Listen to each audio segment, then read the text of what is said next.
Hello there. My name is Harlan Ellison. I'm a writer. I write books, I write movies. I've been doing it for about 35 years.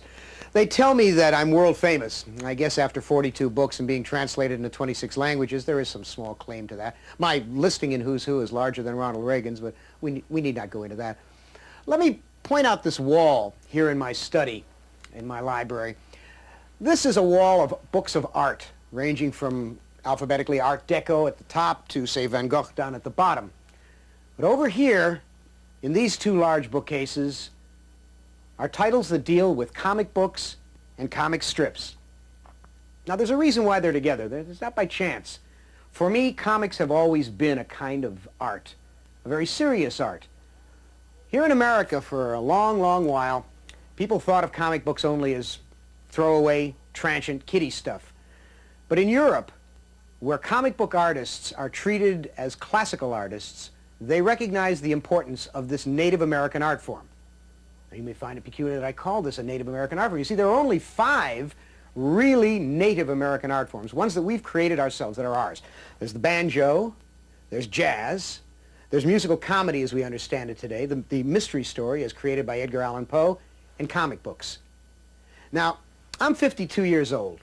And I've been reading comics since, I don't know, I guess 1938 when I bought my first one, which was maybe World's Fair comics with Superman and Batman.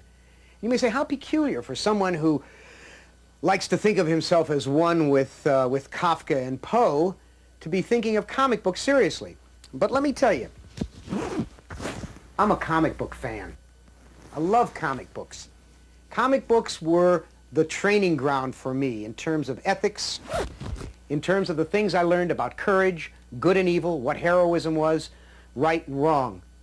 Comic books are the Grimm's fairy tales of the popular culture. They're done by serious people who care about the work they do, even as Van Gogh and Magritte and anyone else did. Today we're going to show you the work of 10 of the most important comic book artists who have ever lived. One of them's a Canadian, one of them's a Frenchman, the other 8 are Americans. This is very important stuff. Please stay with us. You're going to have a wonderful time.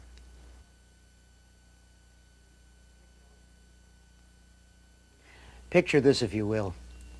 You're looking across a distance of water at 2 men standing on a bridge far up in the darkness above you. One of them lights a cigarette, then the cigarette gets thrown over the bridge and the light comes toward you.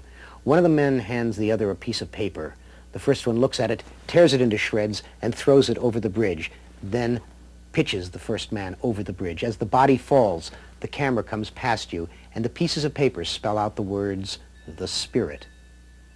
What I've just described to you is the kind of cinematic visual that a man named Will Eisner created for a strip called The Spirit.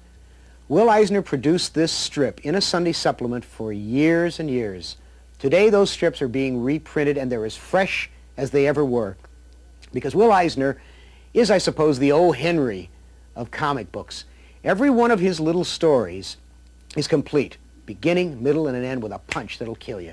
As far back as the 40s, when he had the Eisner-Iger Studios turning out page after page of comics, and then he went on his own and began doing The Spirit, Will Eisner has been one of the motivating forces in the genre of high art in comic books.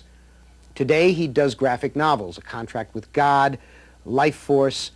These are very special books that take place in the big city, the gritty film noir kind of city that James M. Cain wrote about and that Dashiell Hammett wrote about. Will Eisner is a talent that appears once every 100 years. I've always written genuinely. For me, it was writing short stories. The Spirit was somewhat different than what I had done before, or different in my mind from the average comic book hero. I wasn't really so much interested in creating a hero of enormous proportions like Superman or Batman or any other superheroes. I was more interested in telling short stories or telling stories or exposing an outlook. My main interest is the human condition. It always has been. And I fancy myself in a position to be able to write with my medium. Now, sequential art is a valid medium. I called it sequential art for want of a better name.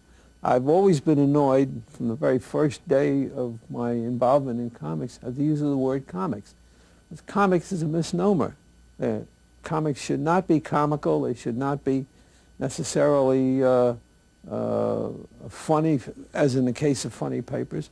This is a valid medium of expression, equal in respectability, if you will, to words without pictures or to film.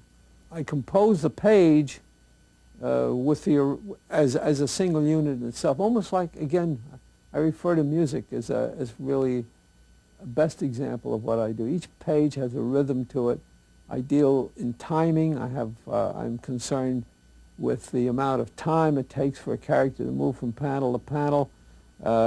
My main concern is not display. I'm not interested in that. I'm interested in a series of moving images captured at their moment of prime motion to tell a story. I want to convey tears. I want to convey anger. I want to convey the subtleties that people who write with words only are able to convey more easily.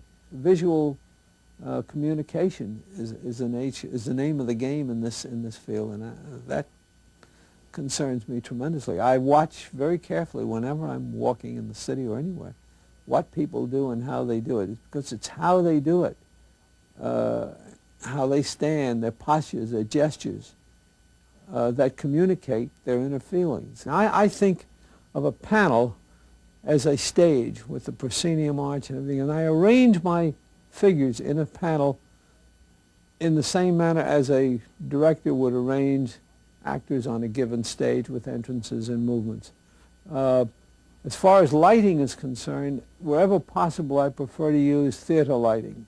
I learned during the Depression, when I did some stage sets, that an enormous amount of scenery, an enormous amount of storytelling, visual storytelling, an enormous amount of environment can be suggested by clever lighting and by an arrangement of shapes and forms.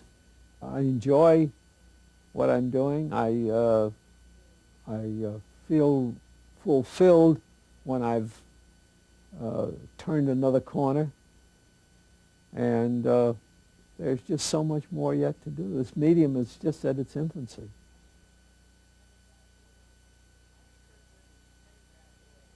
Harvey Kurtzman is the Peck's bad boy of comics. He is to dangerous satirical humor as Attila the Hun was to good table manners.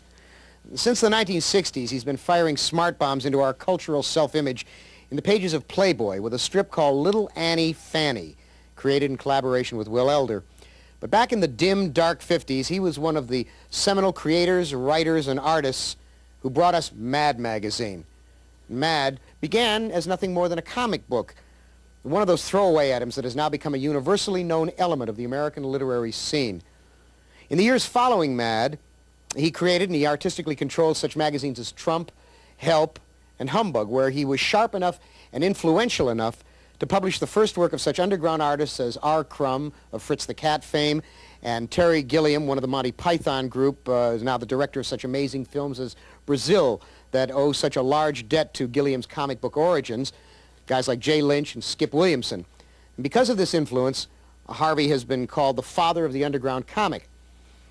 I guess because of the potent influence Mad has had on 3 generations of American youth needful of satirizing the adult world, Kurtzman remains, to this day, one of the outstanding social critics, on a par with H.L. Mencken, Will Rogers, and Thomas Nast, the political cartoonist. He makes us laugh till it hurts, and more urgently, he makes us think till it hurts. I came upon the Mad format because it was something that I did easily. I'd been doing all my life.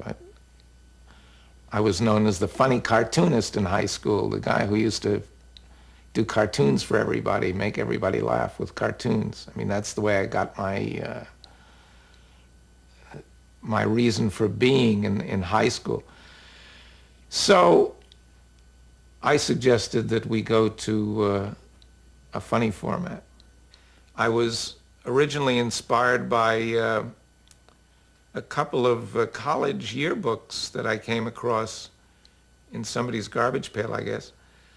And this was a revelation. The college yearbooks had been doing the kind of satire and parody that I wanted to do for years. Essentially, we did Mad for ourselves, so it became a very personalized effort, and we did very intimate things in our work. I liked Wally Wood's superhero stories that he did for Mad. Of course, Willie Elder, my ever-loving partner,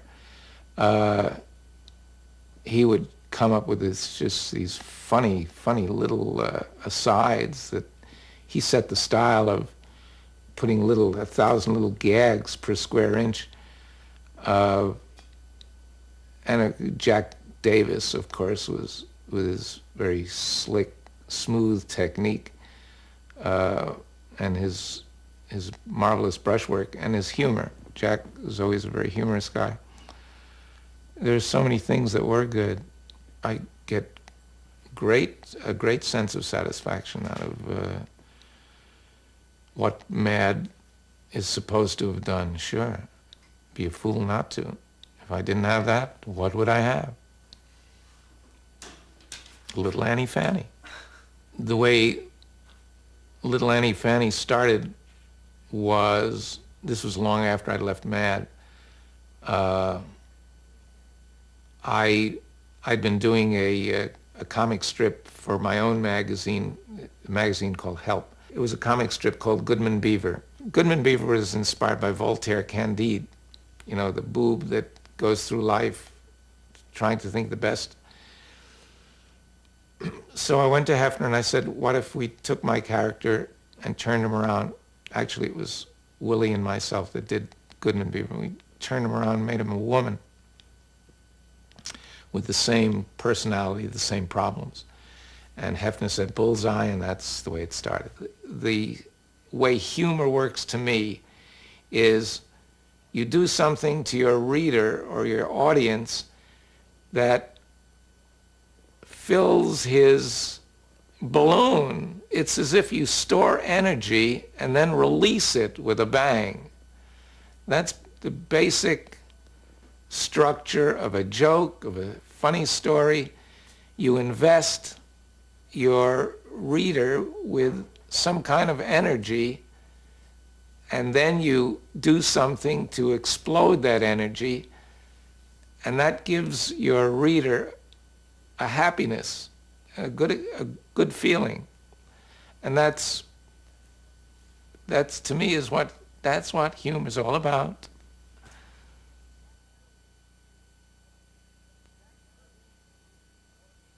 Jack Kirby is an important name for you to know because Jack Kirby's career spans the entire history of comic books, from the early 30s right up to today.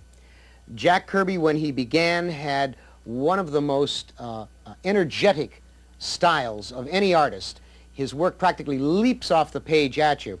In the 60s, he went to work for Marvel Comics, where he created the Fantastic Four, the Hulk, the Silver Surfer, and a host of other characters that you all know, in collaboration with a man named Stan Lee.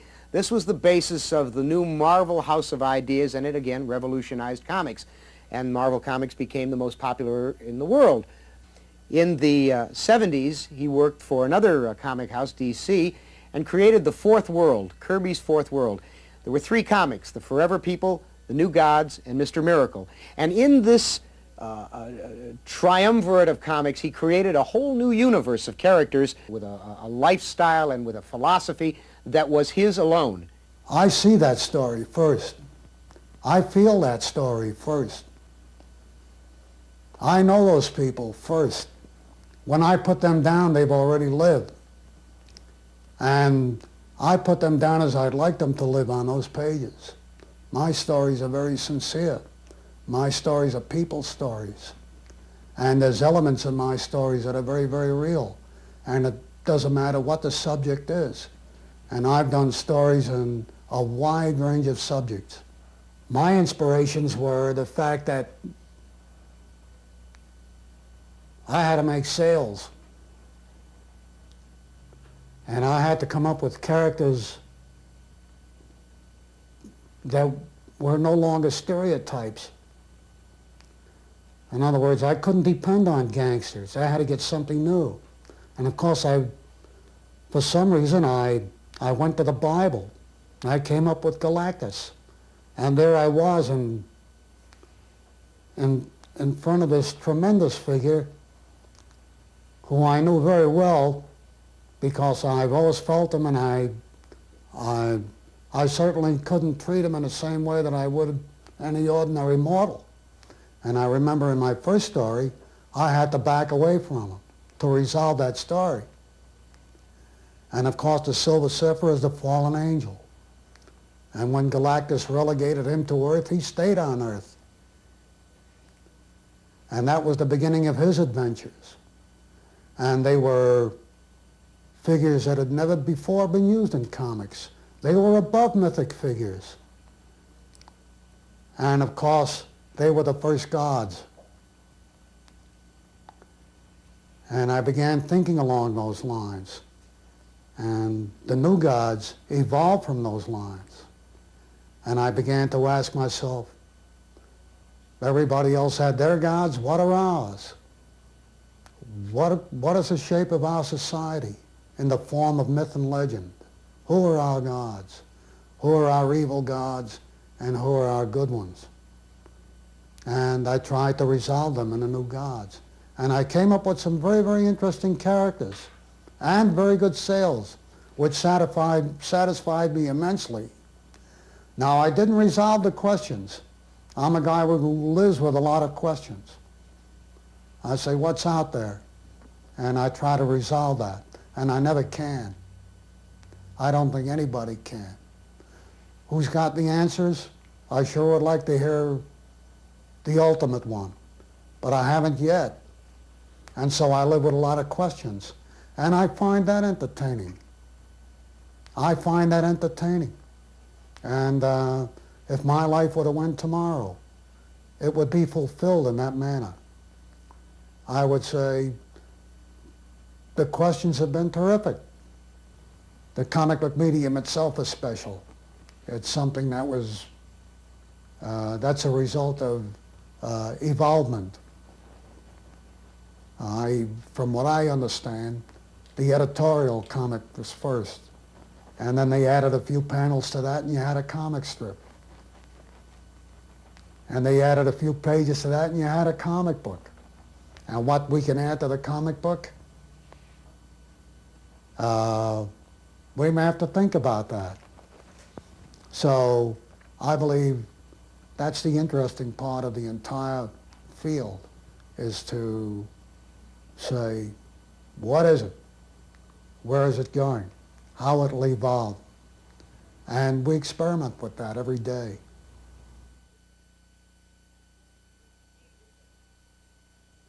Steve Ditko began his career in the 50s and enjoyed enormous popularity almost from the first because of his style, which seems to cram into one panel more than any human eye can contain.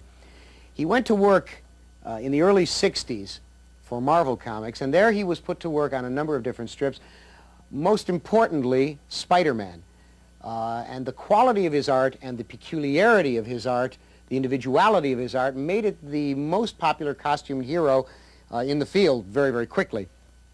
But it was his work on a character called Dr. Strange, a magician, a mage, a man who was possessed of supernatural powers, that brought him into the greatest prominence.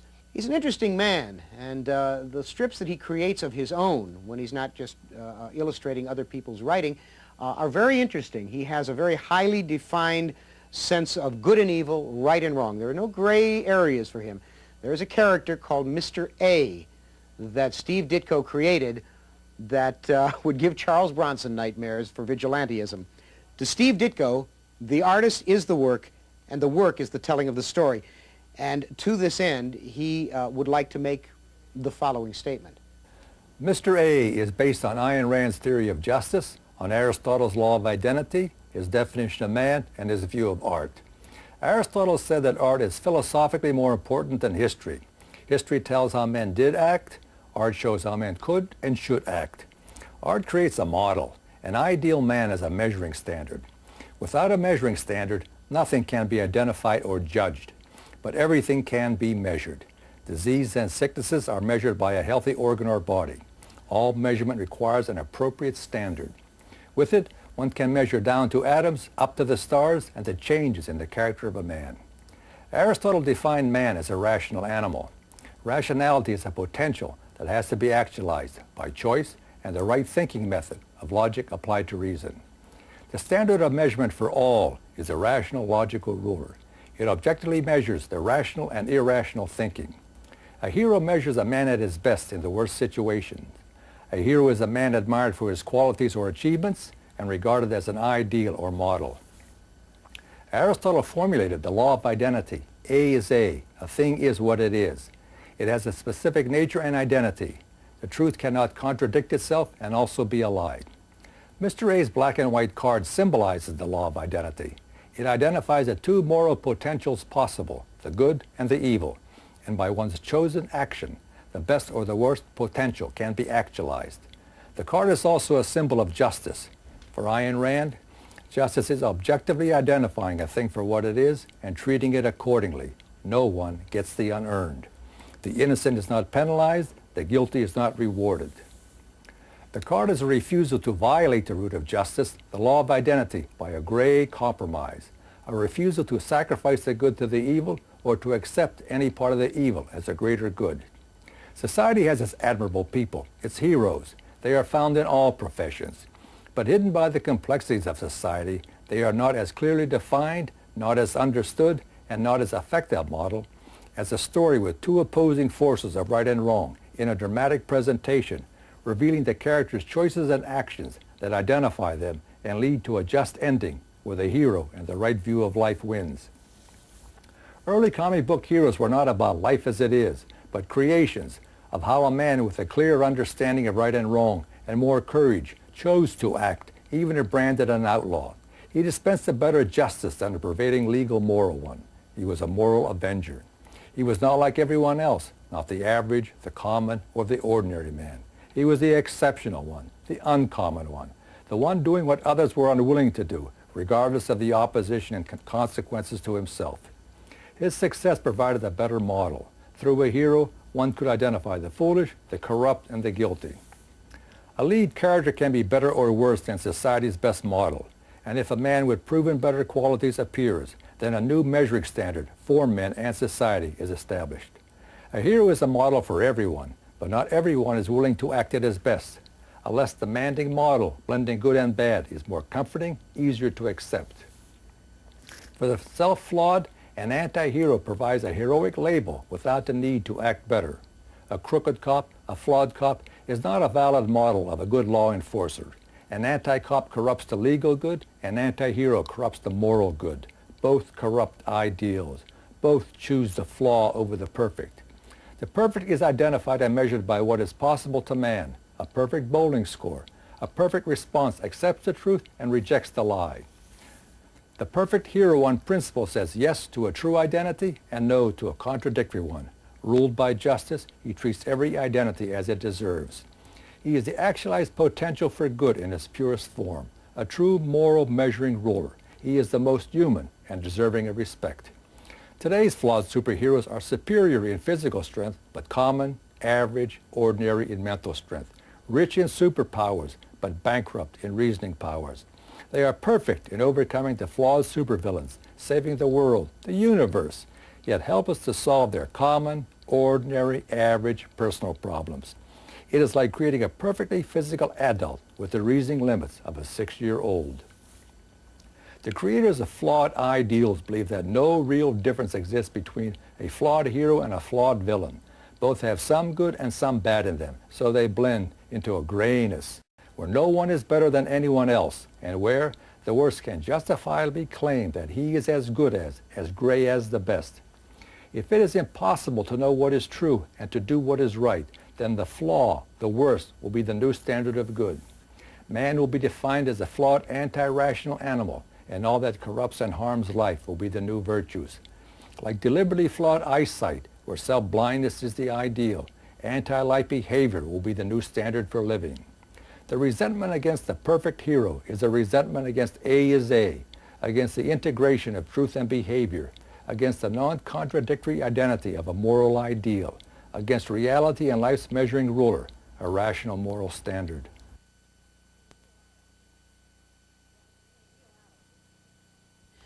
Neil Adams brought realism and believability to the superhero genre when he began working in comic books in the mid-60s. He changed the face of the art form by coupling photorealism with dynamic action. In the pages of a comic called Dead Man, he began experimenting with page layout and form. And he did some astonishing work with Denny O'Neil on Green Lantern and Green Arrow. Very high social conscience in that strip, all through the 60s during the days of upheaval in this country, reflecting what our nation was going through. And then he went to work on the X-Men and the Avengers. And then, most importantly, he rescued the Batman from the swamp of television camp to which the Batman had sunk.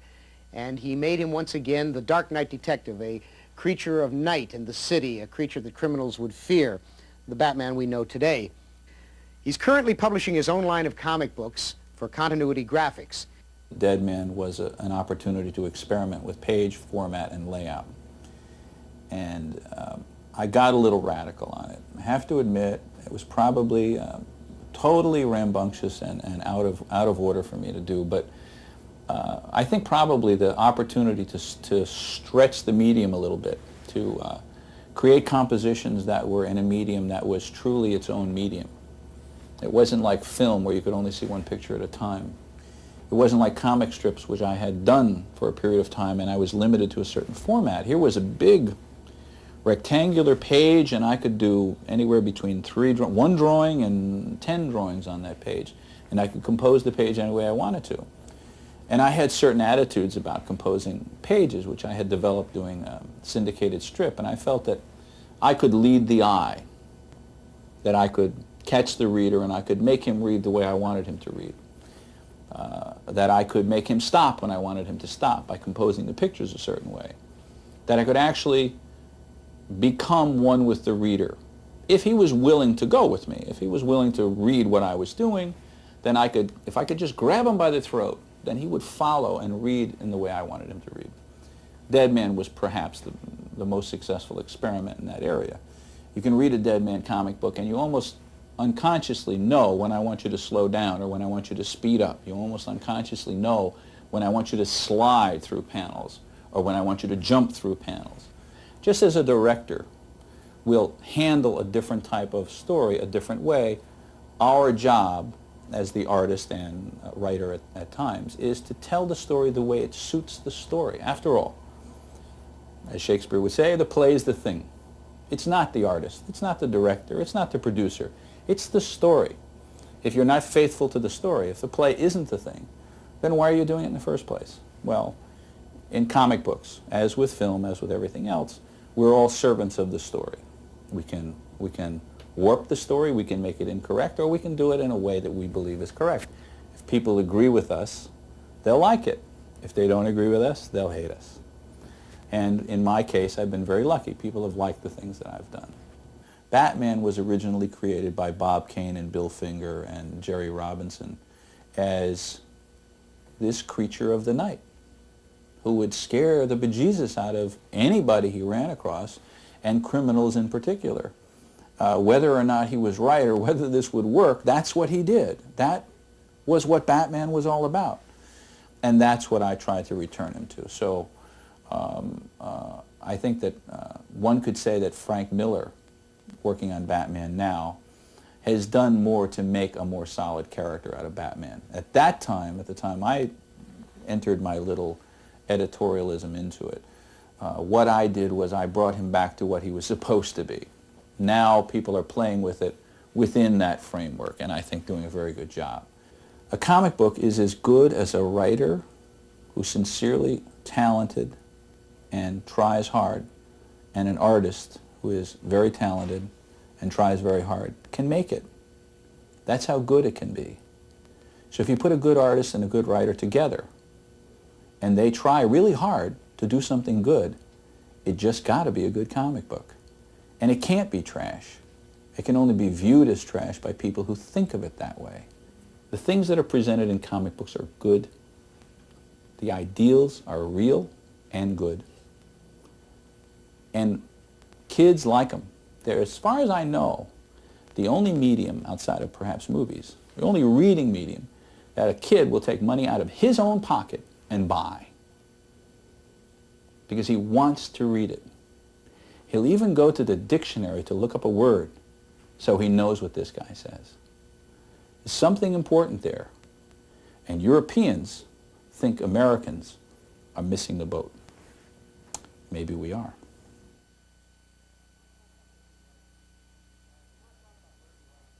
I want to talk about Bernie Wrightson. He's been called the master of the macabre. He's been influenced by the classic horror films, the black and white Universal films, and EC comic books of the 1950s. You probably will know Bernie Wrightson best from a comic book that he created with the fine writer Len Wein called Swamp Thing, which is one of the great myth images in comic books today. This is a man whose work is filled with demons and monsters and ghouls and aliens and werewolves. And in black and white, he has illustrated the works of Edgar Allan Poe and H.P. Lovecraft. He did two projects with Stephen King. One of them was a comic adaptation of George Romero's film Creepshow, and the other is a book called Cycle of the Werewolf, which you may have seen as a movie called Silver Bullet. But Bernie's most important work was his interpretation of Mary Wollstonecraft Shelley's Frankenstein, in which he visualized the monster using only the novel. Essentially what I was trying to do with the illustrations in Frankenstein was I was trying to limit myself to the techniques that were in use at the time that the book was originally written, say around the beginning of the 19th century, which would have been steel engravings or woodcuts. I was trying to pinpoint an archetype. Trying to put myself into the mind of Mary Shelley, maybe more into her time, of what would have been frightening to someone in Mary Shelley's time. I think painting is probably a more natural way of reproducing an image on a two-dimensional surface, whereas working in line just goes completely against all the rules. I mean, my hand exists in space as form and tone and color and bulk. It doesn't have a black line around it. It doesn't have little lines cross-hatched across it to make this side darker than that side. So working in line, working in black and white is much more of an abstraction than working in color, than painting. As far as being a picture maker or an image maker, what always comes first is a picture in my mind. I always see something very definitely inside. I always see it exactly the way I draw it. And the finished product is almost always like I had an opaque projector that was in my head projecting out through my eyes on the paper, and all I do is trace the picture that I see.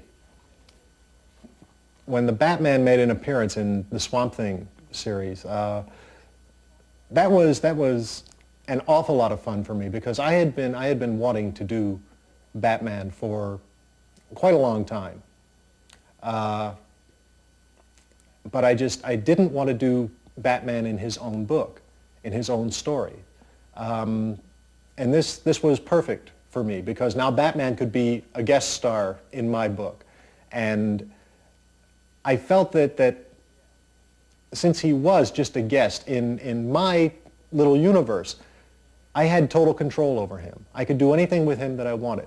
So I decided to make his ears 2 feet long and to make his cape 30 feet long in certain shots where it just looked good to have this huge tent of a cape blowing in the wind. And nobody argued with me, you know, because it was my interpretation. It was the Swamp Thing lived in his own little universe, his own kind of alternate universe. And the Batman comes in and it's like walking through a distorting mirror or something. And Batman had to bend to the rules of this universe and suddenly become, you know, this very, you know, kind of twisted, monstrous thing. Horror is different things to different people, I think. To me, in spite of my drawings of monsters and the creeping dead crawling out of their graves and vampires and Frankenstein's monster and whatnot, horror to me is an image of a well-dressed man standing on a corner waiting for a bus, and everything about him is absolutely perfect except there's a spot of blood on his shoe.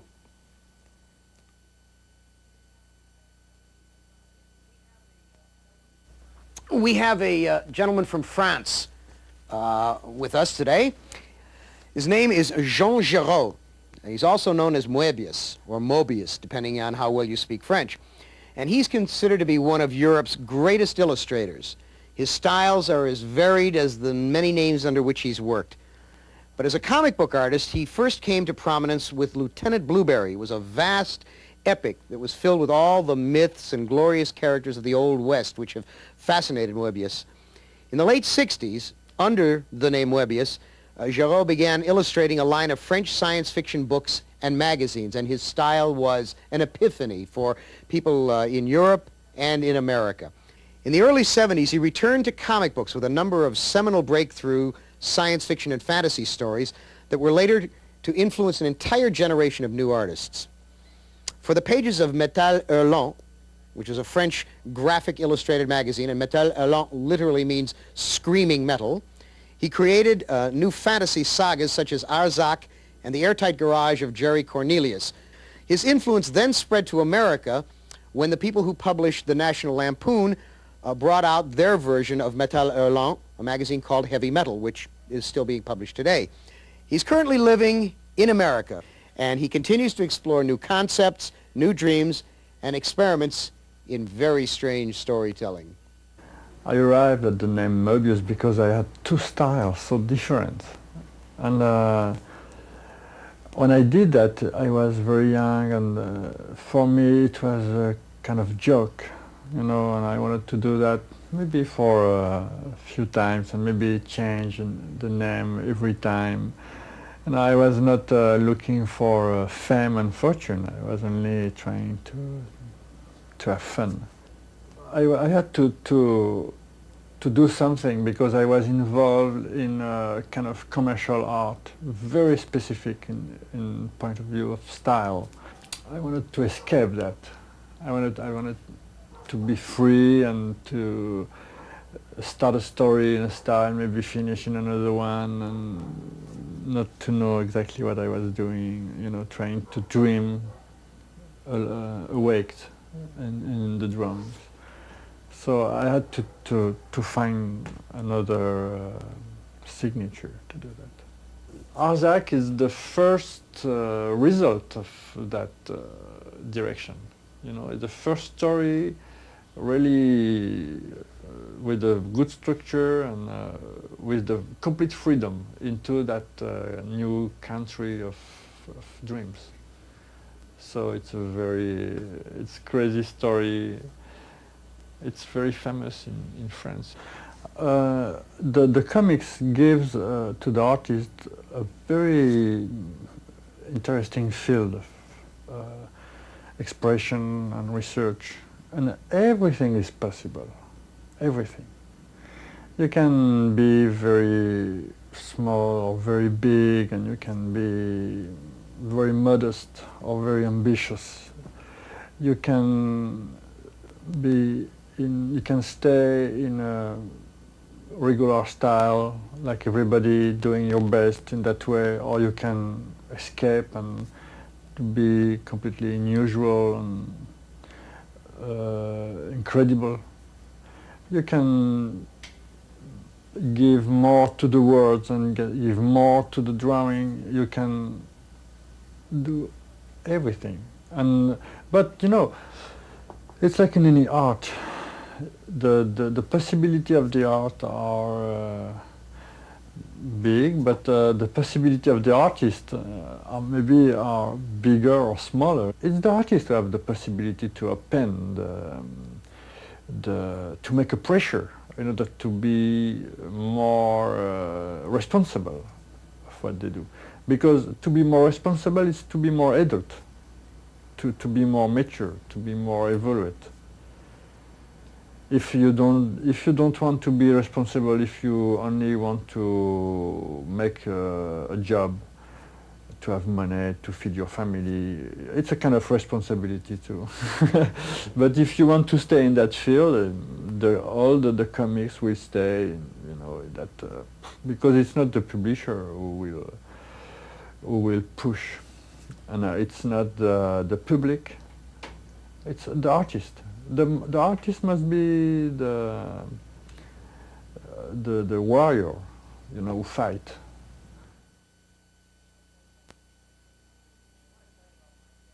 I want to tell you about my pal Frank Miller. This is a name you're going to know because you'll have seen pieces in Rolling Stone, the New York Times. Frank Miller burst on the scene in comics in the 70s. He got tired of looking at comic books in which the superhero was taken for granted. He began by working on a comic book called Daredevil, which he reinvented and brought from the depths of no sales right to the peak of popularity.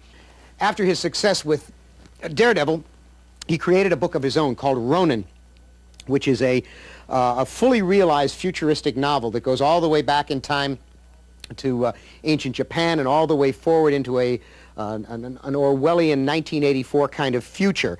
And he revolutionized what comic books looked like by utilizing the best paper and coloring processes. Then last year, he took one of the most deeply established icons, Batman, and he said, what would this man be like as he was nearing 60 and had not been a crime fighter for, say, 10, 15, 20 years? And he did The Dark Knight Returns, which is now a book published by Warner Books that is an astonishing document. It revolutionizes comic art, and it revolutionizes the way we think about comic books. This is Frank Miller. He's hot. You better take a look at him.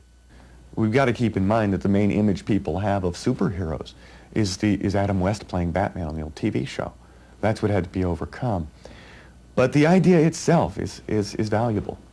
And it's also a hell of a lot of fun to write and draw. If you get it back to what the substance of the idea is, if you remember that Superman began as a common man against the forces of evil in the world, which were largely forces of authority back in the 30s. And you go back to when Batman was a vigilante who carried a gun on his hip back in the 30s again. You start seeing what a strong chord they can strike. Much of the stuff that Clint Eastwood, Charles Bronson, and others are doing now is kind of a right-wing version of those old comic books. And Dark Knight was really an attempt to take it back a lot in terms of its base, the basic meat of the material, and at the same time bring it forward in terms of the world it lives in and the kind of fiction that you can do now. I really enjoyed the idea of making him as old as his legend is, and letting it be a cranky old legend, this ravenous old hero.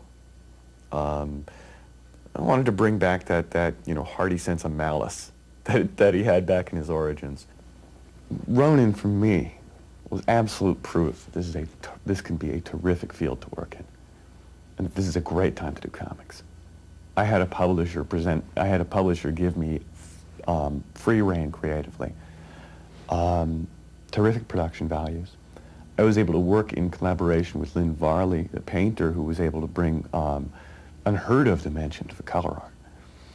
And I was able to charge into this form, into this project with this art form that's been in suspended animation for so damn long that most people don't think it has a that it could possibly be any good. And I was able to play with it. I was able to twist things around, to bring in subjects and themes and graphic methods from sources far-flung. On top of that, I had been exposed to what was going on in Japan in the comic books and in France. And the work of Moebius in France and the work of Goseki Kojima in Japan. Both of these collided on me at roughly the same time and came right out in Ronin. It was a playground and it was a nightmare, and it was a wonderful project to work on. Nothing could have taught me more. Nothing could have made me feel better about the form or make me feel more committed about this as my art form than Ronin. In the 40s, when comic books started really taking off, there was an assembly line system set up in order to produce them more rapidly. And since comics have generally regarded themselves as junk quality, it was not that much of a consideration. The outstanding comics have generally been done by one person who writes and draws, Will Eisner being a preeminent example. I believe it is one art. However, I don't believe that that's the only way it can be done. And my collaborations with Lynn Varley, with David Mazzucchelli, with Bill Sienkiewicz, have taught me that thrilling things happen when another artist is at work. When you're playing off somebody, when you get those surprises and when you get those problems you kind of solve. I think it's too early, for me anyway.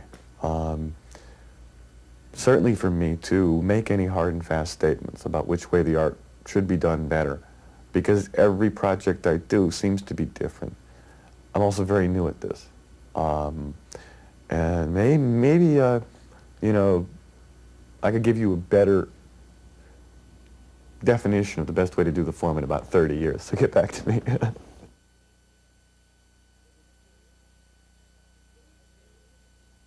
Dave Sim has created a character. I'm not quite sure if you'll get this.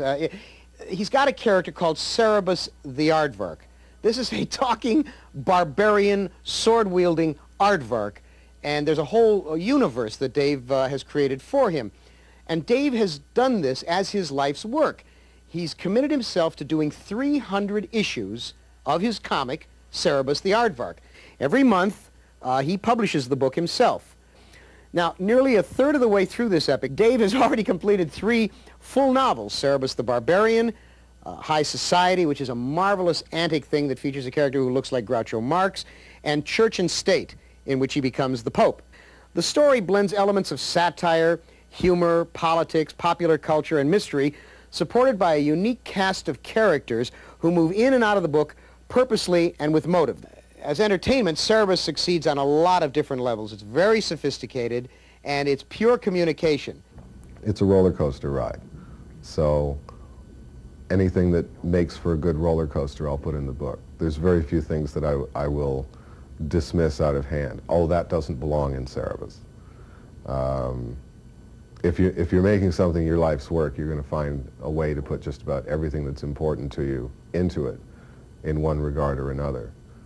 And I'm finding that out of the 30-some-odd thousand people that read the book, most of them are pretty simpatico to that. I'm talking about their stuff, like I'm talking as a baby boomer. I don't watch adventure films. I don't watch genre films for the most part. It's 2 people in a room. For years, talking heads was a pejorative. I think David Byrne has helped a great deal in establishing, hey, that's what it is. I mean, if you're going to do a film or a comic book or any other entertainment, that doesn't have just two people talking, you're missing the whole essence of what's human. I mean, we are human because we sit and talk. How many fist fights does the average person get into in their lifetime? How many people go, you know, flying off their balcony? How many people get into a car chase? These become cliches in entertainment and virtually non-existent in real life, which to me makes it, you know, what makes that art then? Art is supposed to be something that speaks to the human condition, and you see very little of the human condition in most popular culture. The Cerebus the Barbarian part of the storyline is really a series of very short episodes. They're either single-issue stories or I think out of the first 25 there's a couple of 3-issue stories. Basically, we discover the character as a mercenary, thief, former tax collector, layabout, drunkard, gambler, basically unsavory individual, no ambition, no place that he wants to go. Through the course of high society, he arrives at the Regency Hotel still very much the barbarian. I mean, the desk clerk says, you know, if you leave your bag, someone will take it, and he says that's why Cerebus is keeping it with him. You know, it's a way of establishing that he's really not in this league. But then, because of previous political connections that he had through the Cerebus the Barbarian story, it becomes apparent that he's thought of as some very canny behind-the-scenes manipulator, you know, one of the chosen successors to the powers that be, all of those kind of things. He changes as he goes along, pretty much as the winds shift. He's in a lot of ways, Cerebus is the consummate politician that way. Whatever he sees happening, or whatever phrase he picks up, or whatever he will use to death. So it becomes sort of a cross between Richard Nixon and Chauncey Gardner. You know, it's somebody who really doesn't know what he's doing, but somehow everything keeps rolling his way. It strikes me as a kind of an interesting thing to document for 26 years. 26 years.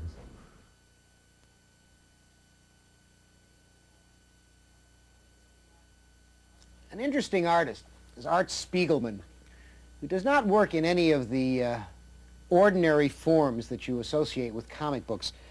Spiegelman can be found these days on the pages of the New York Times Book Review, where a graphic novel he did called Mouse is getting serious attention. It's a book that examines the lives of his father and mother and his relationship with them. In the world of Mouse, Jews are drawn as mice, Nazis as cats, to depict the horrors of Hitler's reign. And these were incidents that were witnessed firsthand by Art Spiegelman's father, a survivor of the Holocaust. Spiegelman has always been on the cutting edge of comic book art. He emerged from the underground cartoonists of the 60s, and he co-founded the magazine Arcade in the 1970s. In 1980, feeling that there was no longer an outlet for new work by these artists, new and dangerous, daring, experimental work, he co-founded Raw magazine, which is an international potpourri of graphic storytelling and avant-garde printing techniques. Through Mouse, however, Spiegelman has been able to break new ground in the comic book medium because it has drawn attention to this form for an audience that would otherwise have ignored comic books. Serious-minded people who would read Jane Austen but who would never look at an issue of Daredevil have found Mouse and have found it to be art. When I took Mouse on, it was a result of feeling myself at a bit of an impasse. Over the previous 7 or 8 years, I found myself working in a more and more specialized way for an audience that seemed smaller and smaller, and that the things that were interesting to me were very hard to get across to people who didn't have the same background I had, the same way of understanding what's happening on a comic page. And although those things remained of interest to me, I figured, well, gee, if I keep going this way, I won't have to be doing stuff for print. I'll be able to just put it up on a wall somewhere. And the 10 or 12 people who are really interested in that will have to find that wall. So I figured, okay, I give up. If comics are about telling a story, I'll just sit down and make myself tell a story.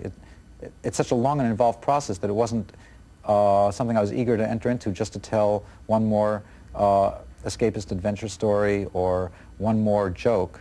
It's just too much work for that. So I had to find a story that was really important enough for me to enter into fully, and something difficult enough to keep me challenged throughout. And Maus seemed like about the most challenging thing I could undertake. In Maus specifically, I've approached it by wanting to be in the service of a story. And what that meant was trying to understand and structure and organize that story as fully as possible before I even started thinking about how it can happen box to box. I wanted to report on my father's past, and to a degree my mother's. I wanted to report on my relationship with my father. And trying to deal with those themes meant being a writer first and a cartoonist second, so that I found in Maus the pictures are totally in service of the story insofar as I can make that happen. So they're very quiet compared to other comic books and compared to other things that I've done.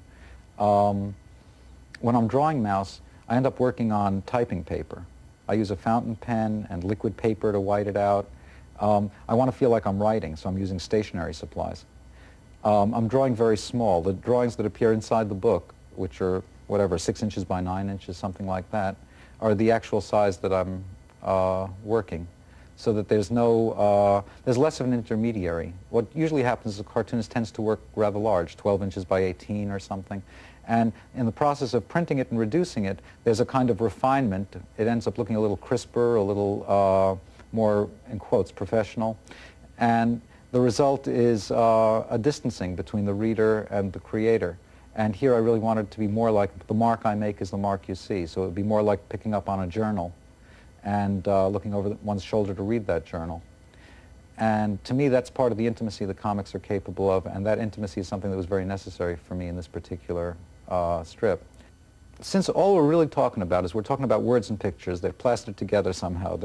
A structure is made of those words and pictures. And that can contain a comics equivalent to Beethoven as well as a comics equivalent to Van Halen.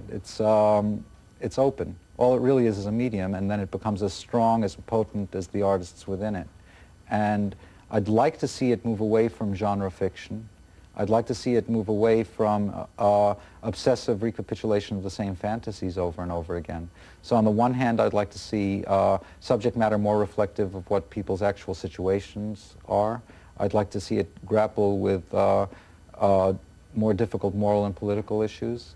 I'd like to see it deal with more personal issues throughout. And I'd like to see it develop aesthetically. I'd like to see people whose background isn't so solely drawn from comic books, that all that can be spit back is more comic books, third, fourth, fifth generation comic book vision, something that has its roots more in reality, inner and outer.